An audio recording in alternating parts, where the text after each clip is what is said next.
Rockish. There we go. And there we are, available for all the world to see. Literally, if they want. They're looking for it. Welcome on in, people of the world, Rockies fans everywhere. As you know, we're starting to do these every day at 3 o'clock, so it's good to see a couple of friendly faces in. Be sure to get your questions in for our guest, Justin Wick. Already a compliment on the hat. Oh, look at this, man. I'm moving up in the world. I dig it. John Wolf, my friend. There we go. John's everybody's friend. He's a good guy. He's good people. Friend of the podcast, for sure. And yeah.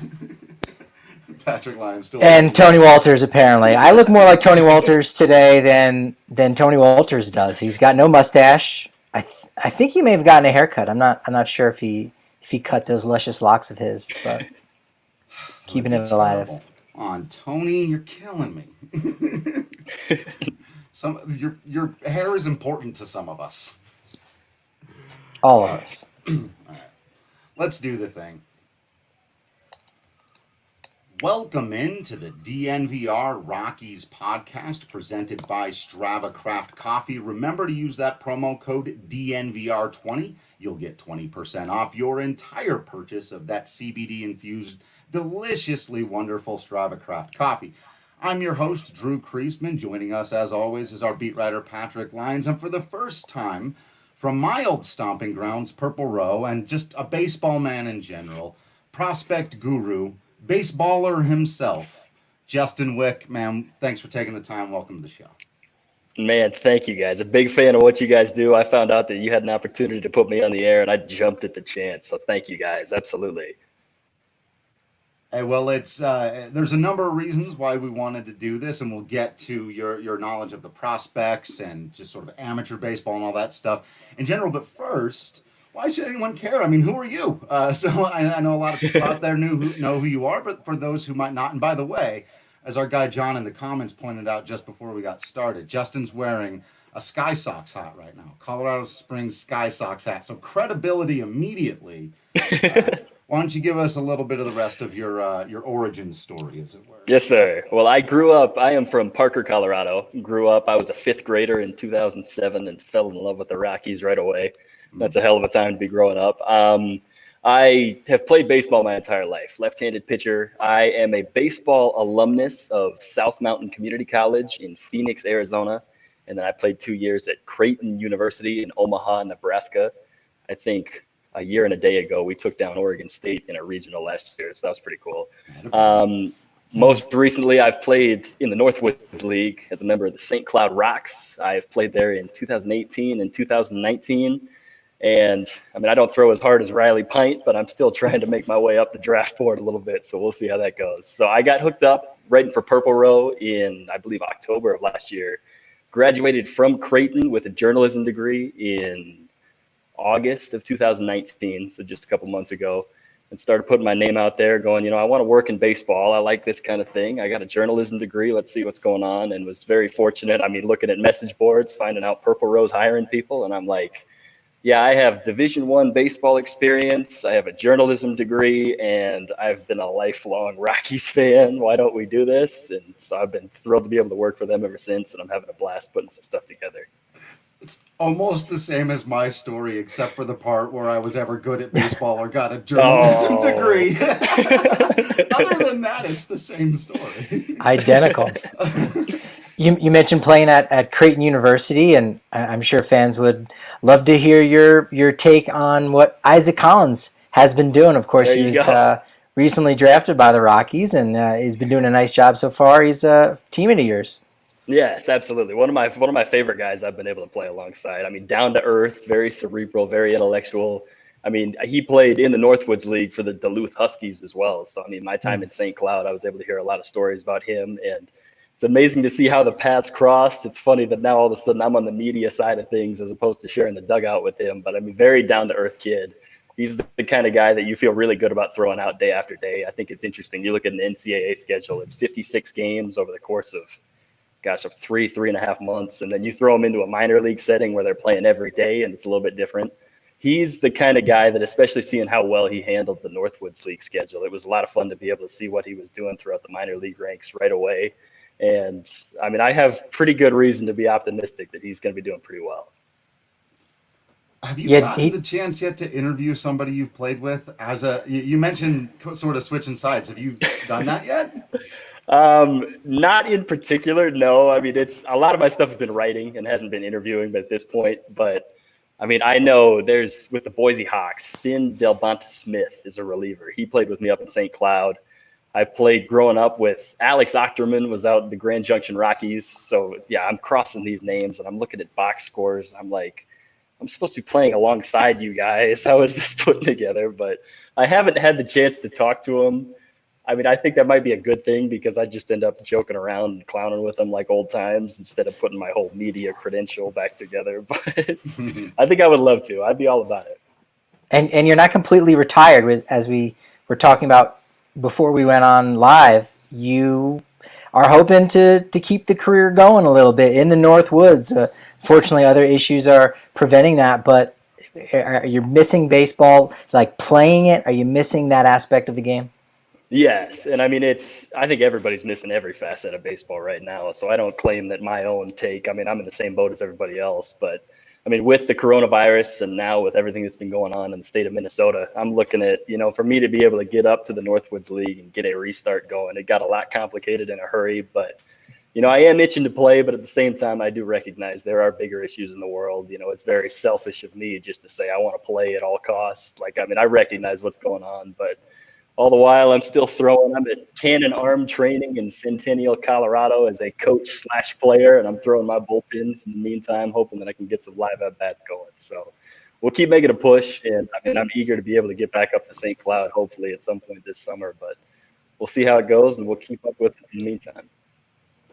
Yeah, I think one of the interesting ongoing questions is we've been doing this is how can, prospects continue their development during this time off? And now that we're coming up on our draft coverage here, how do you, as someone, hoping to get drafted, improve your draft stock when there hasn't been, the end of these college and high school seasons? What do you do, and how are these guys who aren't, the consensus top 10 picks going, I have no idea where I'm going to go in this thing. Oh, sure. What is that feeling like right now? Well, it's amazing. I mean, as far as the guys that don't have any leverage left, if somebody's able to go back to college and realistically prove themselves again, I realize the whole NCAA waiver allowing people to come back gives them the leverage again. But I mean, I look at as far as I've looked around, Ben Brewster with Tread Athletics, one of my favorite websites for pitching development. He put a whole comprehensive guide together of, if you want to build a squat rack out of wood, here you go. What do you need to do to put dead weight together? I mean, myself, I went to Home Depot and I duct taped a 100-pound sandbag because I'm like, this is what people need to do. But I mean, especially even looking at through the minor league ranks of, Nolan Arenado got kicked off of his own high school field from what I hear. So, I mean, it's not, nobody's exempt from these kind of details. I mean, if somebody can't get on the field, that's just the way it is. But I'm thinking as far as a visibility standpoint, and I recognize, now that the Cape Cod League is canceled, the New England College League is canceled as well, the visibility is understandably going to be very hard. But I look at as far as the player development type of things, I think it is good to be able to hit the reset button and really, have a chance to work on your own development, especially if you can't be in touch with your college coaches, if you're a minor leaguer and you're locked out of your own facilities, and now you're kind of supposed to fend for yourself. I realize this is probably me just mindlessly trying to be optimistic because that's the way I have to be as a pitcher. But seeing all these different details and what goes into it, we are in uncharted territory. I look at the $20,000 max free agent contracts that are also able to be offered after the 5 rounds that are shortened this year. I'm thinking those are very much designed for the guys that don't have any leverage. Like if you're looking at, should I take it or should I not? Going, we're down to the end of the list. I realize a senior sign, if they're looking at, I can't afford to go back to school. Like myself personally, if I wanted to go back to Creighton, for example, that's expensive. There's 11.7 scholarships to share. I realize there might be exemptions based on the added eligibility, but I mean, you're paying private school money for a lot of these kids, and that's no joke by any means, just to be able to go back and prove yourself again. So I think that's the thing that a lot of people don't particularly recognize, especially if you're familiar with college football or something. A lot of these guys have full scholarships. They've got all these details working for them. Baseball, they're sharing a lot less money over a lot. I mean, 35, 36 guys on a roster. So I'm thinking as far as the leverage is going to be huge for those $20,000 contracts if somebody's going to be able to jump to it. But at the same time, the academic clock continued while the athletic clock paused. So if this incentivizes people going, maybe like me, I finished up my degree. I have nothing enticing me to go back to school. If somebody offered me 20,000, man, I'm out the door right now, essentially. And I realize it probably wouldn't be that for me but seeing all these things that come together and recognizing this is what you need to continue to develop your craft to be able to let it go. I guess from a player development standpoint, and back to what I was saying, we've been able to get really clever, but I think it's been good for a lot of people to hit the reset button and really, I guess, be grounded on what kind of really matters in life. I was fortunate enough being able to spend a lot more time with my family, taking a look at this. And I don't know if it's a coincidence that I came back throwing better after the whole quarantine and stay-at-home orders now than I did a couple months ago. But it's been really fun to be able to have a change of perspective, and I think a lot of people have been able to put their own development in their own hands, which for the right people, I think that's huge. Yeah, the development aspect too, just as a whole, is that you come back for a senior season or redo, if you will. Now you're battling for playing time, so now you're not getting absolutely. that same development. So you're right. The $20,000 really is not very much, if you can even get that much from a team. But it's either take that and now I've got professional coaches looking out for me, and I can work in various facilities, probably down in Arizona or Florida, Mm-hmm. or it's go back to school and maybe get thousands more dollars in debt, battling for that playing time. And yeah, maybe more eyes get on you, but it's not going to do you very good if you're splitting time with somebody else. So it's just a major challenge all around. Yeah, and I think, the people that I really feel the worst for are the seniors in high school. Like, let's say there was a 9th or a 10th round pick that was willing to sign, and now all of a sudden, I imagine they're probably committed, let's say, to a top Division I school, but if you're the top shortstop that's supposed to come in as a freshman and there's a would-be 6th rounder in 2020 that has no choice but to stick around, all of a sudden you're the high school senior that you don't get the eligibility waiver. You're still coming in and having to do this. So I'm working with a bunch of high school players in Colorado right now. Between my own training sessions, I've been able to develop them. And I'm talking to a lot of these seniors, and, here it is. I'm supposed to be the guiding voice, helping them progress in their baseball career. And I'm going, you're a senior in high school, and I don't know what to tell you right now. So, that's the humbling experience for me going, if this happened when I was in, or even seeing some of the guys that took draft picks. I graduated high school 2015, I believe. I played with a kid at my high school who was a 9th rounder to the Phillies. He took the draft pick instead of going to Mississippi State. Greg Pickett is his name. He went to the Phillies. And I'm going, if the draft was 5 rounds, he wouldn't have gone in the top 5. He would have forced to go to Mississippi State. Let's say their outfield was very much stacked with a guy that was going to stick around. And you're kind of building up a whole mess of things, and it would incentivize a lot of kids. Myself, I went to junior college. I went to a school in Arizona. I'm starting to wonder if that's going to be the avenue that a lot of people elect to do, just because if these rosters get a lot flooded. But I guess good news for Colorado fans is the Junior College World Series is in Grand Junction, so we might be in tune for some pretty good baseball right there. Let's go. Yeah, the junior colleges are definitely going to benefit that in a major way. And for those fans that are kind of new, just getting into the draft for the first time, like junior colleges that's the minor leagues of Division I in a lot of ways. And some guys even make the jump. They go from JUCO, to getting selected, and you don't necessarily need to go to, one of the Power 5 schools. So yeah, you're right. Junior colleges are definitely going to be the ones, who benefit from that. So if you got a local college in your area, definitely go, and when the time is right, to go support those teams in your area. Yeah, it's absolutely. And that's not to say, the level of baseball too, and I'm not trying to bash the Division I ranks, but when I was at Creighton playing against some teams, I remember thinking to myself, I played against the junior college. Yavapai College won the national championship in 2016, which was my freshman year. And I feel, not to bash any D1 schools that I played, but I think 2016 Yavapai could definitely contend with a lot of these Division I schools that I played against. So it's no slouch of baseball by any means. Granted, the ballparks might be a little bit smaller, but I think especially now, this might be a marquee avenue to at least pursue in, and it's going to be a lot of fun. Yeah, and that whole town, I mean, it's like Mardi Gras for a week. JUCO and Grand Junction is like the whole town stops for baseball. It's pretty cool. Like some people like they get days off of school for it, and like it's a big deal in that town and always has been. So that's pretty cool. I think one thing that could help everybody out if they're trying to figure out how to keep their legs underneath them during all this craziness is check out our friends over at MSU Denver online. You can never have too much of an education. Whether you're trying to start a degree, finish a degree, you want a backup plan, or you just want a couple extra skills so that when things open back up more widely around the world, you can get out there, you'll be ready to attack it. You go to MSU Denver online. They got hundreds of classes and programs. They'll get you hooked up with a quality education so that you make sure that no matter what craziness happens in the world, you're best prepared to deal with it. So, the other element of, and we do have, by the way, our commenter Lonely Whaler's got your back on a couple things. Big Yavapai fan. They've been a factory for so long. Also, big Ben Brewster fan. So, he's got Kurt Schilling. Kurt Schilling went to Yavapai.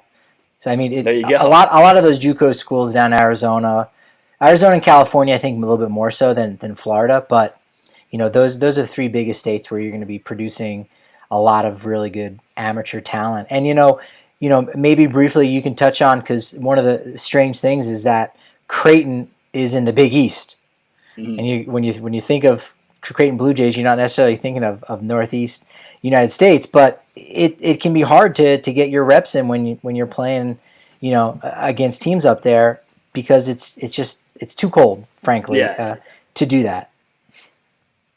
I mean, it's funny you say that. My mom and dad moved to Chandler, Arizona, and I left Denver for 2 months to go down there and train.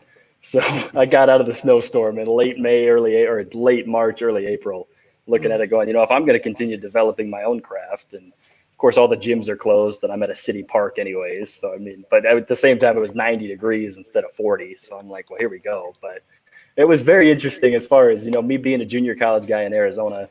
The joke was we're shoveling sunshine in the middle of December, able to throw a long toss out on our own field. And then, I mean, it was interesting too, playing at Creighton. Anytime there was a snowstorm that came through and we had a regular season game scheduled at home, if there was any sign of inclement weather, we very often got either postponed or canceled. Our home stadium was TD Ameritrade Park, which is where the College World Series is.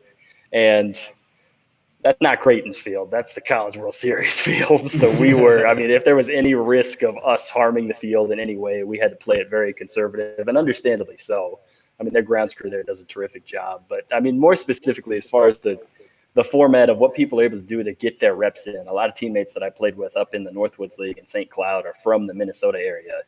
And they're talking about, if you're locked out of your own facility, what are you able to do? A good friend of mine's having to shovel snow to even pull out his tee to be able to get his hacks in, because he can't do it anywhere in his house. So I think that yes, now that the calendar turns to June, we've got a little bit of an avenue to do this, and people are able to at least get on fields again. But when you see the backlash that comes out of some bad weather and everybody's trying to struggle to make it happen, I guess that's a good thing that we've got air conditioning concerns now instead of heating, trying to get on a field. So we're in a better spot now anyways. So the other big element that hangs over this conversation we've been having about all of the extra things to navigate, whether it be, as a prospect or as someone hoping to become a prospect, is of course the uncertainty of the future of the minor leagues. And, I just wanted to sort of get your take on that as someone who's trying to navigate it in multiple ways. We've, had some people bring the argument that actually this could incentivize more people going to college, or that, independent leagues could be just as good a methodology as going straight into, rookie ball or low A. We don't need all those levels. So, yeah, I'd just like to get your take on that from sort of both angles of it. Man, it scares the hell out of me, first and foremost. I'll put it that way. It's very interesting, too, to see a lot of my friends that were late round draft selections or even free agent signs that either are or aren't with the team anymore. I think that, you look at the NFL and the NBA, there is a little bit more of a comprehensive sense of, like Von Miller, when he was drafted by the Broncos, I think 2011. He went from, granted, he was playing at Texas A&M, playing football, but he rolled right into an NFL uniform. And I realized Nolan Arenado was a high school guy in 09 when he was drafted. But, I mean, it took him several years to be able to work it through. And, I mean, even if you look at John Gray was at Oklahoma, it took him a few years to crack into the rotation. Same thing with Freeland, this kind of thing. I feel like I've heard before Tim Lincecum's best years may have been when he was at the University of Washington. And, I mean, that's all hearsay and third person, but I'm looking at this going, let's say, for example, this actually was, I mean, what are we spending any time putting him in the minors for? Let's actually get him up to the big leagues. Let's see what can happen. I mean, it worked out for the Giants with 3 titles in 5 years. And as a Rockies fan, I'm not going to pick a fight with that. I'd keep him in AAA. But no, I mean, I look at this as far as how much of a system do we really need?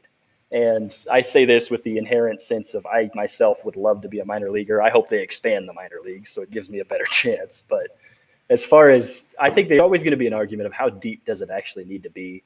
I really feel bad that this pandemic and all of these work shortages could realistically put a concrete stamp on how financially stable can these teams be, which I think that's the unfortunate reality. And the cutback proposals were all coming in before the pandemic even got started. So now it's only building momentum. So I think that there is an argument to be said. I don't want to say I agree with it or disagree because I'm kind of neutral as a player, but I think that the system is very much, it's good for high school guys. I think that a guy like Riley Pint or Nolan Arenado, if they need a couple years to get in, I grew up playing 18 games in a spring in Denver in the Colorado high school system. And now all of a sudden you've got 162 games in a big league schedule. I realize Arenado is probably playing more games in California as a high schooler, but you're going from far from an everyday schedule to now you got to get into this system of playing every day, getting it rolling. And even in the NCAA settings, you're playing 56 games over 3.5 months. In the Northwoods League, we play 72 games over 2.5 months. So that's a huge training ground of, I mean, what are the rigors? And I think that that's something that should not be discounted is the multitude of games. Like I have to play differently in the Northwoods League than I do when I was at Creighton. And I actually like the Northwoods setting better just because I like playing every day. And as a relief pitcher, I had the days off anyways. So, of course, all the position players are probably laughing at me right now. But I think that there is an argument. I mean, back to what you're saying about how deep does the minor league system need to be. I think it needs to be deep enough to allow these high school kids that are being drafted a chance to be able to play every day. But how many levels do we actually need? I mean, if you put them in low A right away instead of sending them to rookie ball, or even if you put some guys in high A, if you start some of these college kids in double A or something like that, actually, how far do we need? If you put Lincecum to start in triple A, how far is it going to be? So I realize it's all here and there. We're not going to know how it's going to work necessarily. I think that there is an argument on both sides. And I think that we're going to be in for some very interesting news headlines in the next couple of weeks about how the minor league system actually is able to kick itself off. Yeah, you both make really good points. I think the only downside to drastically reducing the minor leagues by 42 teams here is the communities in which those teams exist. Because you're right, I think players can develop, probably a lot quicker. You've got the complex leagues. Even if you do draft a high school kid, you can just leave him in Scottsdale, for talking about the Rockies, and he can have just inter-squad games for a while before you set him out on the road next year. So that shouldn't be a problem. It's just those, the communities like Grand Junction and Colorado Springs, a lot of different places in Tennessee for the Appalachian League, that they're just going to lose baseball altogether. And the junior college circuit will improve. That'll get better. Maybe the indie leagues will kind of, rebound. So as a whole, I think baseball will be fine. It's just really sad that, of course, as we've discussed it numerous times on our podcast before, that there has to be those sacrificial lambs that we're going to see in 42 different cities across the United States.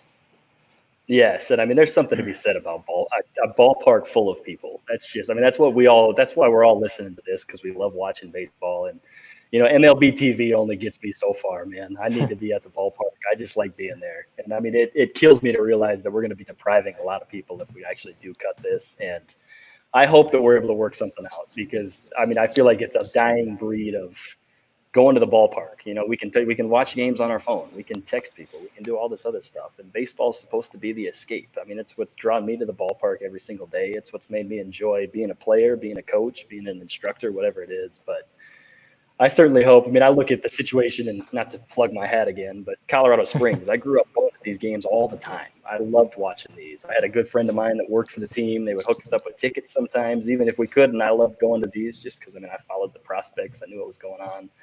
And I remember when they announced they were moving to San Antonio, the AAA affiliation of the Brewers. I was devastated. I'm looking at it going, I don't even follow the Brewers minor leaguers anymore. Like, I don't even know who's on the Sky Sox anymore. But I certainly think that I hope there is some endeavor, even if it's expanding independent leagues. I just hope there's some way to get baseball in these communities, and I think that's going to do a lot of people well if we can. Yeah, I end every podcast with the phrase, "I'll see you at the ballpark," not "I'll see you on Twitter" or "Let's all watch the same thing together on TV." Man, that every single podcast, like literally 400 times I've said that. So I could not be more with you there. Don't know if you're a big UFC guy or if either of you saw the event 249. That was insane, but just a primer. This Saturday, UFC 250 is starting off the June sports calendar with a bang. The fighters are going to be crazy. They're ready to get in that octagon, and they're ready to help you earn money because at DraftKings Sportsbook, America's top-rated sportsbook app, you are in the center of the action and with a sign-up bonus of up to $1,000. So if you think you know who's going to win the fight this weekend, put your money where your mouth is and place a bet on the winner at DraftKings Sportsbook. If you haven't tried it, it's super, super easy. And for a limited time, DraftKings Sportsbook has a no-brainer of a promotion. They're offering a 5-to-1 odds on Nunez, who is heavily favored. Normally, a $10 bet on a fighter of Nunez's caliber would pay only a net of $2, but for a limited time, DraftKings Sportsbook is offering $10 to win $50. So download the top-rated DraftKings Sportsbook app now. Use code DNVR when you sign up for a limited time. All new users can get a sign-up bonus of up to $1,000. Must be 21 or older, Colorado only. Bonus comprised of a first deposit bonus and a first bet match, each up to $500. Deposit bonus requires 25 times playthrough. Restrictions apply. See DraftKings.com/sportsbook for details. And if you have a gambling problem, please call 1-800-522-4700. Yeah, you don't want to bet on the chalk. It's no fun. It's no fun. No, I'm not going with Spencer. Amanda Nunez, that's the way to go. You win twice, right? Right? Yeah. She ends up winning, and that's great. You were rooting for the underdog, and then boom, you get the big payout. Gotta love that. She's badass. Not that they aren't both, obviously. Either kick my ass, but that's right. That is our DraftKings pick of the week. Yeah. Go with Nunez. Bye, Felicia. No, sorry, Felicia Spencer. Sorry. Bye, Felicia. Hello, Amanda. That is our DraftKings Sports of the Week. All right, Justin. So to jump back into this, I did want to get before. We're having so much fun just talking about all the other stuff. Oh, yeah, I was going to ask him about prospects. I want to ask you the big question first, and this I'm going to avoid allowing this to become you and Patrick versus me. But we'll see where this goes. I've been very reluctant to accept the consensus right now on the Rockies farm system that it is, generally speaking, very weak. So I wanted to get sort of your top line takeaway of where you feel like the system is at and where you feel like, sort of the big strengths and weaknesses lie. Yes. I think it's so hard to know. And I realize that's the most passive way I could answer that question. But if you take a look at it, it's just, I think, Patrick, you actually tweeted out this morning something like somewhere around only 15% of the draft picks were signed, actually made it to the big leagues for the Rockies over the entire club existence. So, and of course, you'll look at the first round selections, you'll go through the list. I think I mentioned earlier, Freeland and Gray are both in the starting rotation. We've got guys that first round picks that instantly have got into the system, but where do the other guys come into play? And when you're looking at all these minor league cutbacks is going to affect everybody. Some players are going to have to be cut. I think now more than ever, the playing field could be, I realize guys aren't going to cut their top prospects. You're going to hang on to those people, but seeing how the playing field could, I don't want to say essentially be leveled because, the guys that are being cut, I don't know if they'll be signed elsewhere or however that's going to work out, but I don't think that it's a cause for concern, particularly when the contracts for Wade Davis, Jake McGee, and Brian Shaw are all set to expire here in a little bit. I realize that's not going to be all of a sudden we're going to have money to spend. I don't know if we're going to be able to spend that money. I know we also couldn't get Yasmani Grandal this offseason, that whole kind of thing. But I don't know if there's so much concern about, is it more important? Do we have a bigger farm system, or do we have a financial pocketbook that the Rockies are able to open up again? So I think the biggest issue is, if Arenado is going to stay, do we need to make sure that this is going to be a winning team? If he's sticking around, let's go pay some guys, let's go get this rolling. But if for whatever reason he doesn't stay, does that mean we're going to need to invest in the minor leagues and to be able to get this rolling? So, man, I wish I could have that power as a player. How cool would that be? Just the entire fate of an organization. But, I mean, I agree. I don't think it's particularly a cause of concern. I think that especially if you look at a lot of the pitching prospects in AAA, I mean, Jeff Hoffman's always knocking on the door. Chichi Gonzalez is right there. I mean, you're looking at all kinds of – I mean, we go out and get Jose Mujica even, and he might even be starting in AAA. You've got Peter Lambert. Hopefully that whole strain that sidelined him in spring training is doing well. But, I mean, he's a potential starter. So I think that pitching depth is huge, which I think that's going to be very good, especially if you look at the recent draft picks after Gray and Freeland, what's been able to make happen. I think we can come to a consensus. The Rockies are going to have a tough time luring premier starters, just because I'd hate to talk altitude again, but who's going to, I mean, it is what it is. I grew up into the damn thing. Yeah. I'm sitting here going, no, but so, I mean, all the while you're going to have a hard time luring any premier free agent arms, but I think that the Rockies, the first thing that you look at is how deep are these pitching prospects going to be able to go, and who are the guys in AAA that could inevitably be coming up through? Because, if we're not going to be able to sign a Garrett Cole, we're going to need some homegrown dudes just like Freeland, just like Gray, that are able to do that. And I think that we do have depth there, and I think that's the first thing to look at going, that's something to be pretty excited about. Yeah, I think, by saying that the Rockies maybe have a weaker system when compared with others, it doesn't necessarily mean that that the Rockies have done a bad job drafting. I mean, 50% of it does, at least. Because let's think of it like this. The Astros were penalized a first and a second round pick for their mega cheating scandal, right? Well, the Rockies didn't have a first round pick in 2017 because they signed Ian Desmond. So yes, you can't necessarily hold that against their system as far as minor leaguers go, but you just wiped away a super huge prospect right then and there. Then in 2016, we've seen that Riley Pint hasn't really come to fruition, unfortunately. Will he make the majors? Sure, but he's not going to be the front of the rotation starter they were hoping for. And with the supplemental pick in the competitive balance round, they took a reliever in Robert Tyler. So the Rockies, between 2016 and 2017, lost almost exactly what the Astros have been punished for this cheating scandal. And that's going to be why, of course, your system is not considered one of the best right now. Doesn't mean there aren't going to be some really good players coming out of it, but when you compare it with what these other teams are doing in the draft, hitting on these first and second round picks, or even just rebuilding and saying, hey, look, we're going to trade away some of our stars for these young players. So the Tigers may have a way better system than the Rockies, but they don't have a better major league team. I wouldn't trade organizations with Detroit just to say I had a better farm system. But Right. Sure, they got a lot of good really minor leaguers in the deals, that they've made for various players over the last couple of years because they were rebuilding. They did a really good job in the draft, and they deserve to have, a top 10, top 5 system. That's why they're at where they're at. That's, as I explained, why the Rockies are at where they're at. That's all it comes down to. Yes.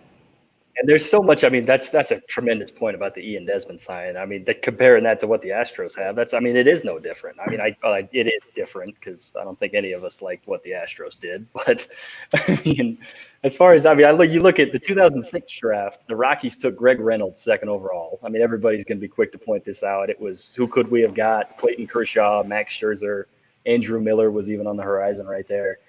But how do you know? Like, seriously, you're looking at Greg Reynolds. He was a stud coming out of the draft. This was a guy that everybody was going to want to get their hands on. And, if for whatever reason, let's say the Rockies passed on him, I'm sure some other organizations might have taken him before some of the other premier pitchers. So I always have a tough time evaluating, how strong is the minor league system, what is to expect, because I mean, we didn't even really know. Nobody would have imagined what happened to Wade Davis would have after what he did in Kansas City. I mean, that's a big leaguer, and now we're projecting. You put that third deck over somebody's head. What can we evaluate for somebody that's never played in a ballpark like this? So, I've always I've favored, of course, following the big league clubs. Myself as a baseball player, I didn't want to obsessively follow the minor leagues because I wanted to be there myself. I mean, I was just like, well, why don't I just work to get there instead of work to report this? But I mean, at the same time, I do realize there's so much that can unfold. You look at the Davis, McGee, and Shaw signings for the Rockies. Those were premier big league relievers that we were hoping to be able to get a tremendous result out of. And that's not to say it's all been bad, but well, we'll let the viewers decide there, I guess. But First year of Davis was good. Yes, absolutely. Yeah, led the NL in saves. Absolutely. No. But, I mean, how do you know? And, I mean, we're talking about legit big leaguers, that these guys are supposed to be the forefront. And I get this what kills me, too. As a journalist, I'm supposed to put together a concrete, this is what to look for. But I think part of the reason I've always shied away from the minor league discussion is because you don't know. It's so hard to know. It's able to follow good performances, and you can feel good about it. We can feel good that Sam Hilliard's going to be a tremendous outfielder, but we don't know. Took the name right off of my lips. He's the guy I have used as the example of what you're illustrating here sort of over and over again, because even as someone who's a 15th round pick, and I got out and got eyes on him week 1 and then the middle of that season out there in Grand Junction, and I saw what everybody else sees right now, a kid who's 6'5", who can hit the ball 450 feet and has elite speed and a great arm, and I went, well, if he makes enough contact, that's a big leaguer. But then I had to wait 4 years, or so, close to 2.5, 3 years, to see if he was as a 15th round pick. And as we sit here today, we watched the young man destroy the month of September. And, so now it's part of all of our jobs now to give you analysis, Rockies fans, about Sam Hilliard, whose floor could be, maybe that's the best we'll ever see of him in the big leagues. And it turns out he was taken in the 15th round for a reason, and he strikes out way too much. Pitchers figure him out, and he's done.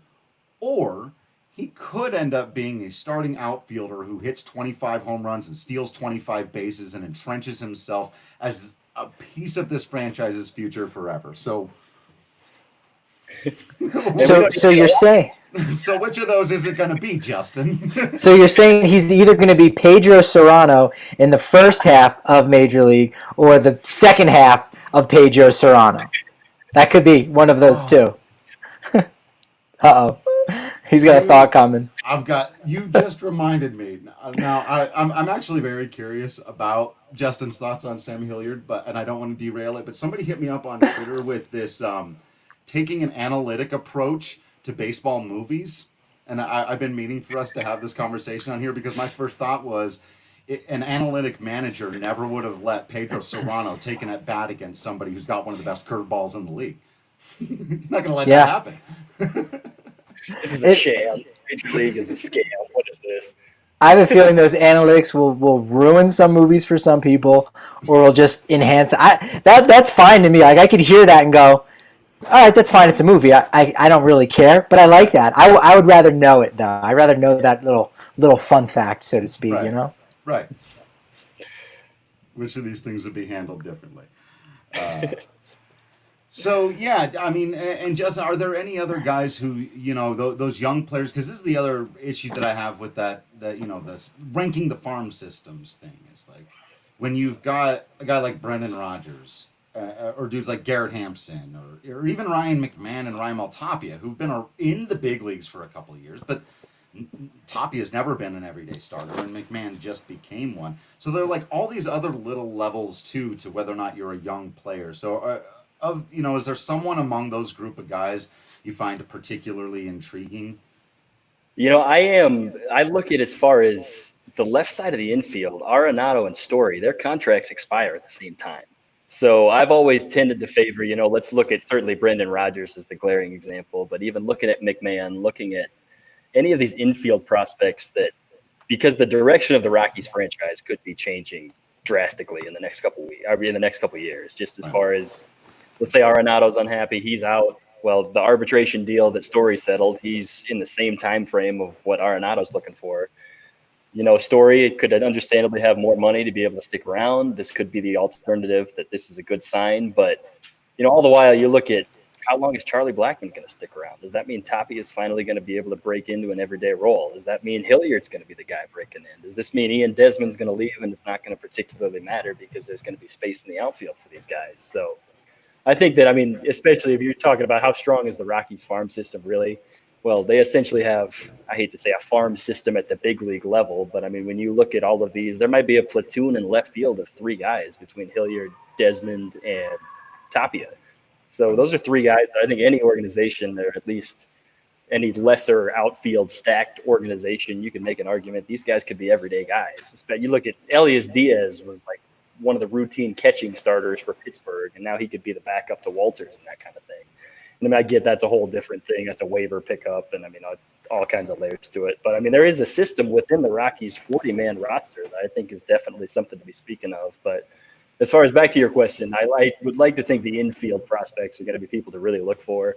I think that there is optimism for Rogers returning after his labrum surgery.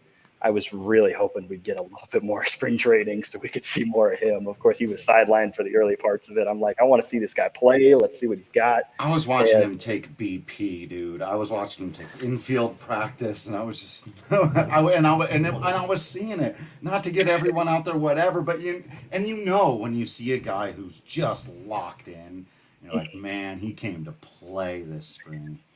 I would not want to face. Actually, no, I would want to face that guy just to see how I fare. But yeah, that's crazy stuff. And I think that the direction of the franchise, I hate to put it on a young player like that because, again, there's so much that we don't know. But I think that a lot of the Rockies' future could be decided on that infielder specifically. And I think there's a lot of optimism there, too. And he's hungry to play, too. He hasn't been able to play for the back half of the season after the surgery. And of course, here I'm looking at Chris Sale having Tommy John surgery is ideal for this time. But even if there was ever last year, and now he's like chomping at the bit. I got to make my big league debut and return for Tommy John, and I can't play right now.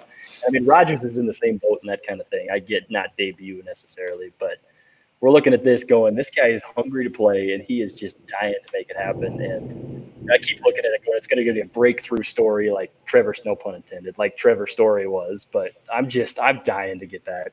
That's the number one thing that I want to watch with the Rockies as soon as we're able to get this started. I'm fangirling out right here. I sound so cheap. No. No, I think actually I would agree with you. Him and Senzatella are the 2 guys I'm ready to watch. But we do have to get a little bit of draft coverage, draft talk out of this before we can let you go. And if you want to be nice and alert and aware for the draft, it's going to be a long show. We're doing a 3-hour live show.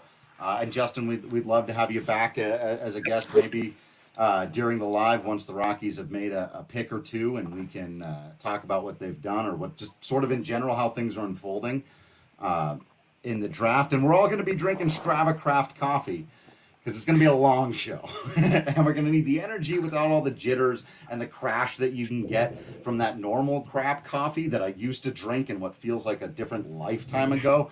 Because Strava Craft coffee, use that promo code DNVR20, you get 20% off.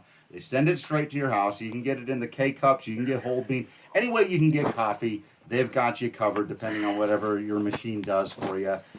It really has helped me out. I'm not making that up. It's been very transformative for me. If you've ever been curious about it, CBD's non-psychoactive. Don't worry about any of that stuff. It's delicious coffee. Don't worry about any of that stuff.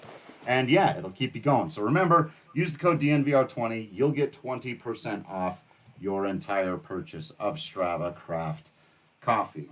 So we got a draft of 5 rounds. First of all, how weird is that? And do you have you looked at the landscape yet? Do you have some favorites that you're hoping might make their way into the Rockies organization? I like the trend of, I know I mentioned earlier, and I've said for a while, you look at Jonathan Gray and John Gray. Geez, they call him Jonathan when they Dude, no, you took me back to 2013 True. Right there. I'm thinking draft terms instead of big league terms now. That's right. For the draft, he was Jonathan Gray. That's correct. Yeah, and it was the funniest thing. Now I catch myself going, wouldn't you know it? You also had Peter Alonso before he came up at the beginning of last year, and you had Mike Stanton before he was Giancarlo Stanton. So, yeah, Jonathan Gray, I love it. It's a good callback. Names in a matter of 3 or 4 years, wouldn't you know it? I mean, I look at it as far as you look at those two guys, Gray and even Freeland. They were first-round picks out of college. They had certainly proved themselves in NCAA Division I ranks. And, you know, I don't mean to bash Riley Pint because I'm the biggest fan for the guy. But he was out of high school, and, you know, you're throwing 170 miles an hour. Like, what are you going to – at that age, too, going, you know, he's playing in Kansas. He's playing a routine high school season there. And, I mean, I know the high school fields in Denver that I was playing at. It's safe to say it wasn't like Oklahoma was for John Gray. But I definitely favor the starting pitchers. And looking at it, particularly given the altitude is going to be very hard to entice a guy like this. I'm looking at just the draft board that there is. There's Reed Detmers is a guy from Louisville. I think he's a left-hander. Big left-handed guy. Here we go. But I'm thinking I think that's who a very good selection would be. I'm also very biased towards, there's a guy from the University of Minnesota, Max Meyer. Get this, 6 foot 165, which I'm going, there's some Chris Sale action going out of that body frame. Mm-hmm. So, and I mean, he's humming in the upper 90s right there. And I'm looking at, you know, people will say, is it better to get a more bigger body that can withstand? I mean, we're talking, who are these relievers that are coming in that might have less body size going, you know, I'm the skinny left-handed guy coming out of the bullpen. I'm not going to be throwing 7 innings, but I really like Max Meyer. And I think that's more my inherent bias because I think those are the guys that are really fun to watch, and I'd love to follow a guy like that. I think Detmers might be a safer pick at 6'2", 205 is what he's listed under. I think that's a more projectable body frame for a big league starter necessarily. And that's not to bash what Meyer is, because Chris Sale is also my favorite pitcher ever, and I love watching him go to work. But I think that those are two guys that I'm pushing for. I know the outfielder from Arkansas, Heston Kjerstad, that's a good bat. I think that's somebody, a lot of people at Purple Row have been writing about him, saying this is somebody that could be going through. But at the same time, we're looking at these guys. All of them are coming from major Division I programs. It's going to take them a lot less time to realistically get into the swing of things than it would a high school guy, of course, which I think that any of those dudes would be a good sense of a pick, but I'm also hoping that we can put a starter together. And here it is. I was praising the prospect system going, we've got all these guys in AAA or breaking into the bigs that we have pitchers, but this is going to be an inherent problem I think the Rockies are always going to have more than anybody else. It's going to be hard to retain guys. So if it were up to me, I think that I would heavily favor a projectable starting pitcher, and I think that's the way things should go. Yeah, those are the two names that Drew and I think, are probably favoring right now. Me, more so Max Meyer, whereas as Drew's is interested in Reed Detmers. We actually, just when we started going live, put up our mock draft where Drew and I went back and forth. You can read Drew's comment. He had the 9th pick for the Rockies and wrote exactly that. You can read his words on the challenge of being the Rockies and how you almost have to go the starting pitching route. So if you get a chance over at the DNVR, take a look at our mock draft where, no surprise, Drew number 1 overall took Spencer Torkelson. No surprise, I took Austin Martin. No surprise, number 3 was Asa Lacy. And after that is where you might find it gets interesting in our draft. Yeah, I heard Zach Veen is another high school guy going, you know, how long are you going to wait to develop him? Might make sense if you're looking at, you know, if there's a team that's already at the forefront that's going to, but I mean, we're talking Seattle and Pittsburgh and Toronto and Kansas City and Miami. Like these guys, I guess, yes, you could have the time to develop them, but how long do you, I mean, if you're waiting a long time, as opposed to if you're putting Torkelson in the uniform for the Tigers, I think he could be in the big leagues pretty quickly. So I think that's part of the danger. I think that's always going to be a danger of the draft going, you know, if you want to make an instant impact, the lesser teams are going to have the draft picks at the top early on. But I want that Max Meyer kid, man. I think that'd be fun. I like watching that guy throw. I've really come around on Max Meyer. It's funny. I dubbed him in our notes here. I've dubbed him Small John Gray. I like that. That's pretty good. Because the only thing I can think that's like you said, the only question there is the body. He's just not a great big dude. But the Baseball America says he's got the best fastball slider combination in this class. He's projected to go in that top 10 range if he's on the board. Now, in the mock we did, not to give too much away, I did not have the option of taking Max Meyer. He wasn't available. Someone It gets serious. took him early. It'll be really interesting to see how those 6, 7, 8 picks play out, because those top pitchers because I'm with you, Justin, also philosophically speaking, who have college experience and who are a bit closer. And there's kind of a grouping of 5 pitchers in that range, 2 of whom are high school guys who I've overlooked a little bit. I'm going to look into a little bit more. And then the other 3 are the college guys, 2 we've talked about, Detmers and Meyer. And then there's Garrett Crochet, 6'6" lefty, throwing 100 miles an hour out of Tennessee. It must be nice, man. just touching triple digits as a lefty. Just easy. So yeah, and I'm very intrigued by him as well. I've had some people hit me up already on both sides of this. Detmers doesn't have elite enough stuff. He's got a ceiling as a number 3, and you want to spend your number 1 pick on that guy? Or Crochet, you really want to go with this another guy who's just so much flash and maybe questions? He's got command issues. You want to put that dude at Coors Field? Yeah, and I mean, it's funny you say that too, because I mean, I look at Max Meyer out of Minnesota. I definitely agree. I hate to keep reverting back to this guy, but I mean, you're talking about the fastball slider mix. I think the pitch mix is something that would play particularly well. I mean, exactly like John Gray. I couldn't have put that much. I shouldn't say exactly, but I think something else that deserves being noted, and this isn't to say a place like Detmers at Louisville wouldn't put this together, but the University of Minnesota plays their early season games when it's cold up there. They play at US Bank Stadium. That's the home stadium where the Vikings play in Minneapolis. And he's already used to the third deck. I realize that a packed Coors Field isn't quite like a couple thousand at that venue, but I'm definitely getting the idea going, if you've at least been used to, I'm in a bigger city, I get the college game is different, but this is a kid that's proven himself as a guy that can pick up significant innings in a setting like that I don't think that should be discounted. Granted, you'll send him through the minor leagues a little bit, and it's going to be a different altering factor, but he's already been used to the third deck right there, and he's already proved himself with that body frame to be able to handle what, I hate to say, the bright lights of a city like this, because when I was at Creighton, we played at Minnesota, and I was like, man, the Vikings are just doubling over infinitely how many people are here. But I mean, I think that's definitely something that should be noted. At the same time, Louisville's making trips to the College World Series all the time, so it's not like they're unfamiliar with it, but it'll be fun to watch these guys. It's interesting to see, I hate to say who can handle this kind of thing, because again, that's hard to predict, and I mean, that's a whole other story, but I think that's a fun characteristic to follow of a lot of these guys. And I mean, that's something that I always looking at these college programs that these guys are coming from. You got a school like Vanderbilt or a school like Louisville or a school like Minnesota, they're getting a lot more attendance. They're getting a lot more exposure than some of these other schools or even these high school players that are there. But I think that if you've proven that you've got a pretty solid fastball slider mix at a venue like that where you're playing against some elite players, that's going to be a guy to definitely keep an eye on. Yeah, the one thing you mentioned is the what, like, how much time is ultimately going to be needed for these guys in the minors, going from the high school players versus the college players. But the bigger question is the how. How do you develop high school players with there being no short season baseball? It's much different, unlike any other time.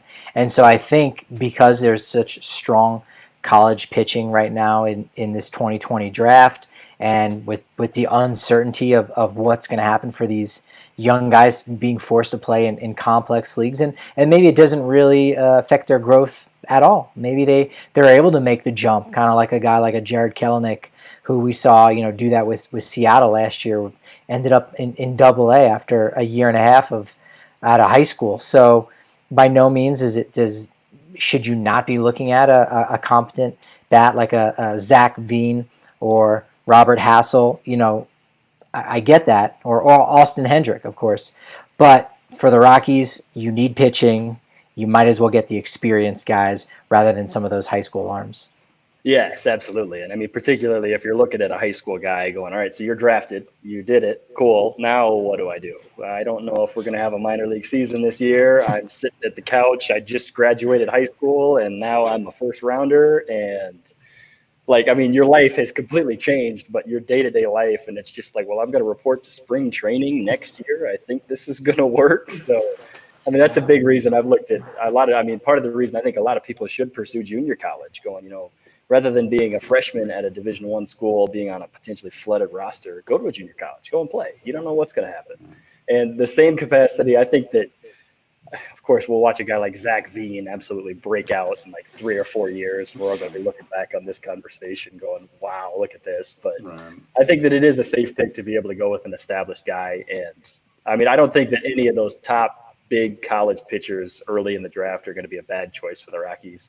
Of course, we might look back on that, the Greg Reynolds 06 story. I realize everybody's going to do that. How do you know? Like, I mean, again, we're going to go fast forward however many years and see what this works out. But I think that we're in a good spot, and I think that I think it's justifiable what we have going for us, and I think the Rockies will understandably follow suit. At least, I mean, that's what I would do, and I'm whatever it is. Yeah, it'll be really interesting to see because I'm with you. Like, straight up, I would not take Veen if he was on the board at 9. For the Rockies. I would probably second that. And like, I get like talent any other year, I probably wouldn't say something like that. I see David Dahl in this kid. So if he stays healthy, that's a very good baseball player. Like, I'm not discounting the kid. It's so bad. We're discounting these guys just because of the year. Like, I mean, that's something that just sickens me too. Absolutely. It sucks. And I really wonder what's going to happen to the guys, the position player high school guys who are projected to go like in the 2nd or 3rd round, or even late in the 1st round, who might just fall because teams are like, no, I'd rather reach back maybe 10 spots on my talent board and not take a high school guy. Yeah. It's going to be crazy. We're going to be, like I said, we're going to be covering it live, and we'll just have to see who these guys are, these high school players who any other year might have been taken 20th. They're going to be taken 200th or something. Like, something's going to be crazy. It's just so sad. And I even posit this. I've even heard some sources that there have been some players that some teams have been able to see from the high school ranks that other teams have not even seen at all because their seasons were so short. The college season got off and they got upwards of 16 or so games, but high school not at all. So you could have a guy being taken in the 2nd round that might not even be on Baseball America's top 500. Again, they're only picking 160 players this year, 5 rounds. That's it. And there could be a name that gets selected, and Drew and I and our entire production staff and team are going to be scrambling, going, nobody knows who this guy is. Weeks of research will be like, so if you're a high school guy at home, if you've been throwing and you could pop a 98, you put that on video, you put that on Twitter, see yourself show up in the 4th round. And if you get drafted, call us. I saw an article on ESPN the other day, and it was talking about there's a 17-year-old kid. I don't even know this kid's name because I was enamored that all of a sudden out of the woodwork, he's sitting 97, just in a warehouse, throwing high 90s, just getting it done. And, I mean, that's exactly right. If you're a high school kid, you don't know how the scouting system has been able to work out. If you're in a cold weather climate especially, how many games, if any, were you able to get in? I think there's a handful. I mean, like the pitchers that I'm able to work with in Colorado, some of them got 1 scrimmage in, and that was it. So, you're trying to showcase your stuff. You're trying to debut this. I understand, on Twitter, we've got places like the Pitching Ninja, Rob Friedman put together Flat Ground. And, I mean, that levels the playing field a little bit, which I've been checking on that obsessively, just going, they're going to crazy stuff that we're going to see in the next couple of weeks. But, I mean, that's absolutely right. You're going to look at, I mean, I think that there could be a 2nd or a 3rd rounder that people are like, wait a second, where did this guy come from? Especially because this is uncharted scouting territory. So I think this has the potential to be one of the more interesting drafts that, honestly, we've ever seen. And it's not entirely unprecedented because one of the reasons why Mike Trout ended up slipping to the back of the 1st round was because it rained a lot in New Jersey that spring.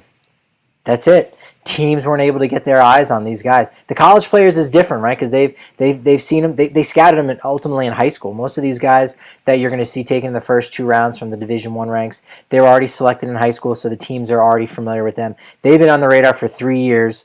Just because they didn't get to see them play for 2 months doesn't mean they don't really know what they've got. But these high school kids and their growth spurts, and again, their off-season regimen, you just don't know. So That's why you got to tune in to watch our DNVR draft day coverage. That's big time, man. I gotta check this out. This is legit, man. And seriously, if you guys want me on, absolutely. I mean, I'm a huge taker for that.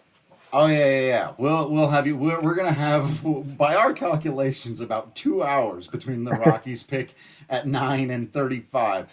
We're gonna be having some guests in there to talk about what's gone on. So we'll definitely have you in. I think sometime during that, we'll fit you in there somewhere. But that'd be great. Sounds good to me. I'll take it. Because this has been a lot of fun. Before you get out of here, plug. What do you got going on? What are you working on? What are your projects? Where can people find you on Twitter?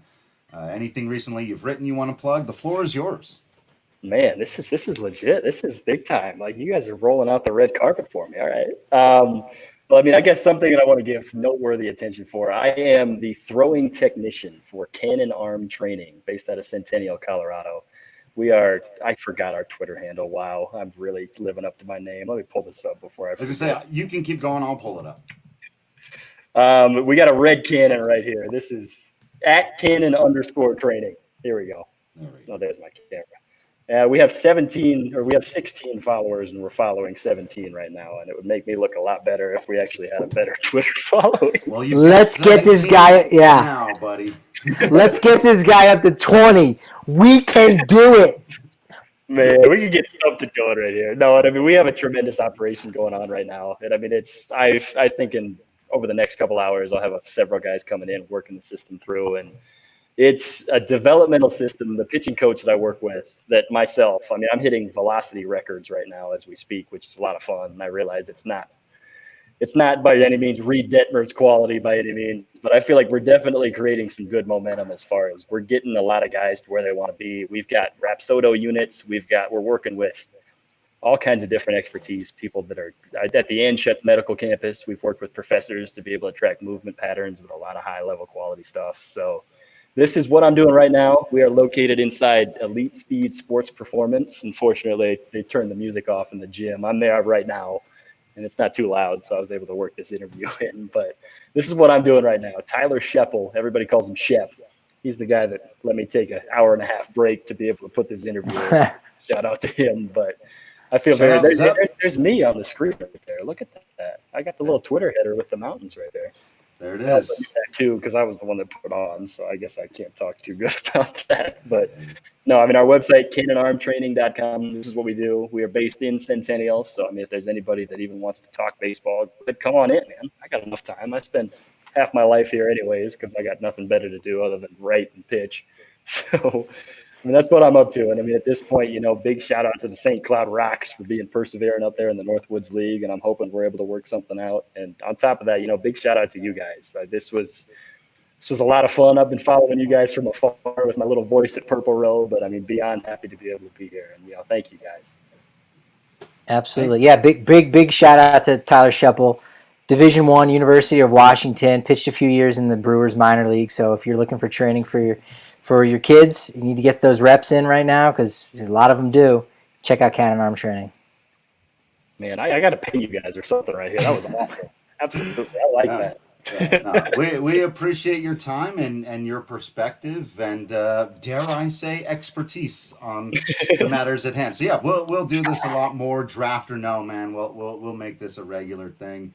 Well, I shouldn't say or no. You'll be a part of our draft coverage. Absolutely. Cool. So yeah, everybody out there, if you don't want to miss any of that stuff, the next time Justin's going to be back, our draft coverage, any of our articles, make sure you're following on all the social media. You've subscribed to the DNVR.com. You make sure you subscribe to all the different podcast feeds. Check out all the stuff they do over there at Purple Row. Without Purple Row, I would not be here. That's where I got my start in the sports writing business. I guess I can call it that. Yeah, sure. Industry. As it were. So they do a lot of great work over there. Sammy B, rocking it, taking over the reins there. She's done an extraordinary job. Let her know we said hi. Everybody go get some cool merch. I don't know what's on sale this week, but something's on sale every week. Other than that, we can only hope that out there you will continue to be absolutely awesome. In here, we will continue to be absolutely Patrick Lyons, Drew Creasman, and Justin Wick. And until next time, we will see you at the ballpark.